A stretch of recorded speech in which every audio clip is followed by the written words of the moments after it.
Welcome to this next episode of YouTube, where we have a return of the Enclosure Enrichment program, and that basically means that we do some kind of stimulus every day for the public at 1 o'clock that gets the wolves up and moving around during a time of the day when they're typically more resting.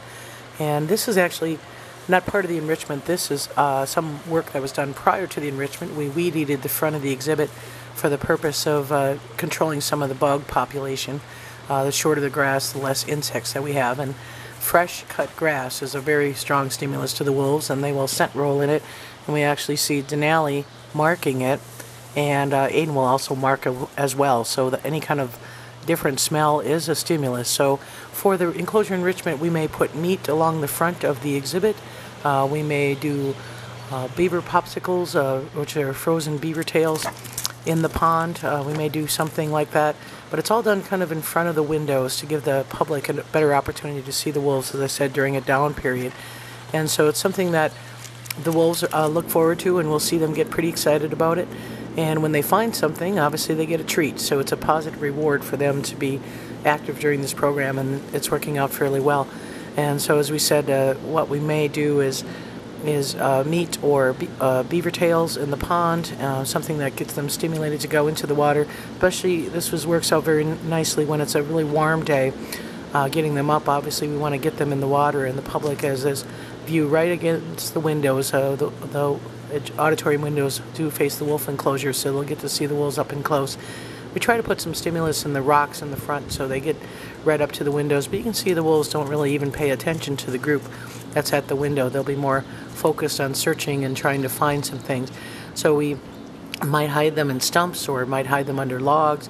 It stimulates their sense of smell, which is a very important part of investigative behavior with wolves.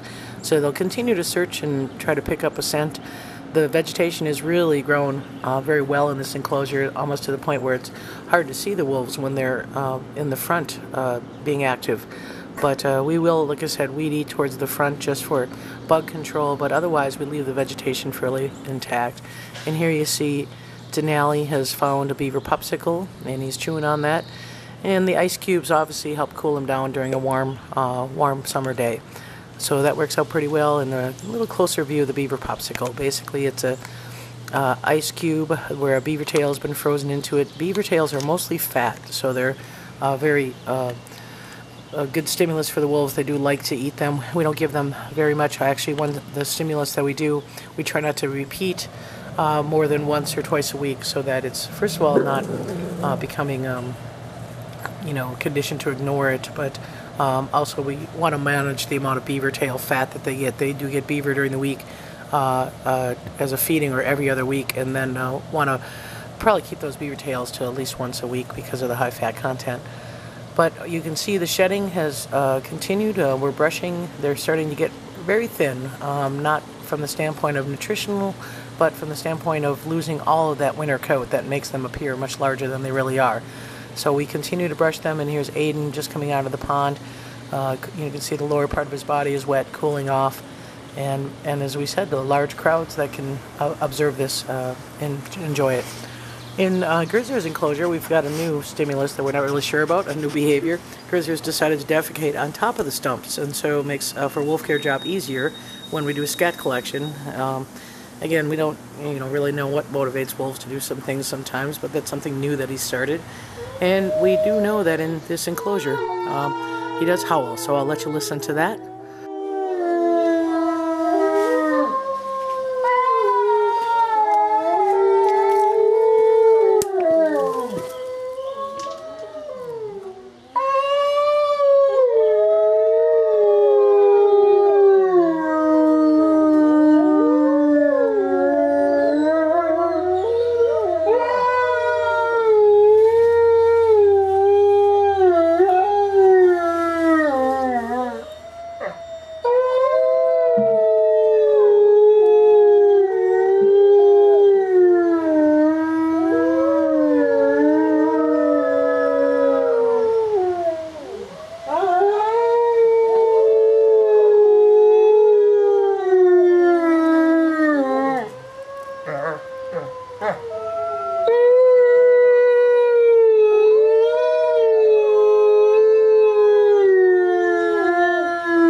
we said, that's typically a morning response when wolf care is doing work, and you can see here, filmed a little bit later in the day, just resting comfortably in the shade.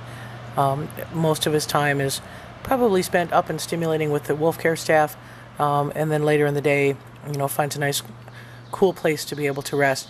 It's really nice to see him resting comfortably and so relaxed, and we hope to see him continue as he gets his new habitat.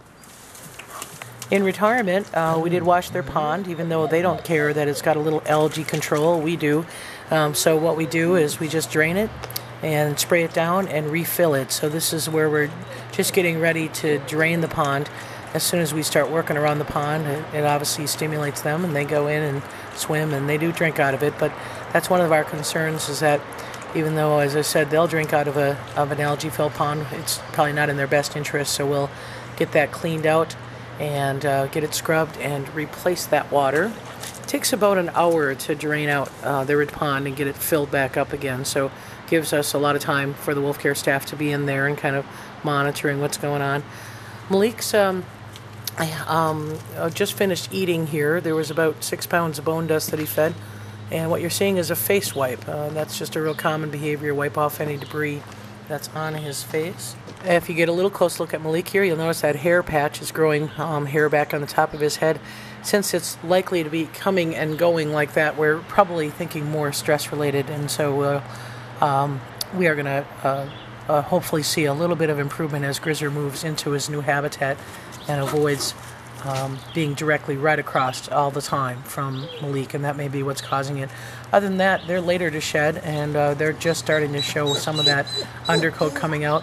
It is a daily occurrence for us to try to pull that that undercoat out.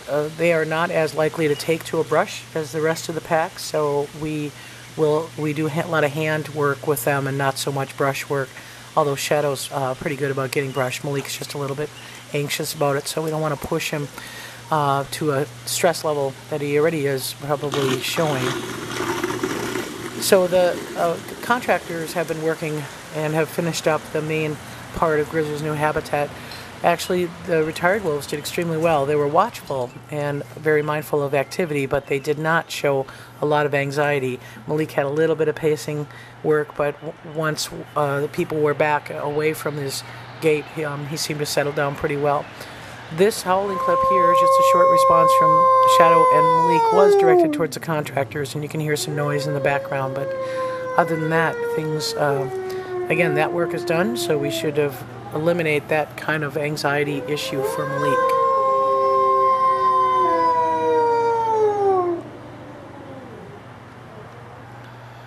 And as you can see, once the contractors leave, relaxation is typically what the retired wolves do. And again, when you're 11 years old, sleep is a good thing, and sleep is what they do a fair amount of. So that's the main thing, and we want to see nice relaxed behavior like we see in Shadow here. So that's it. Thanks for watching.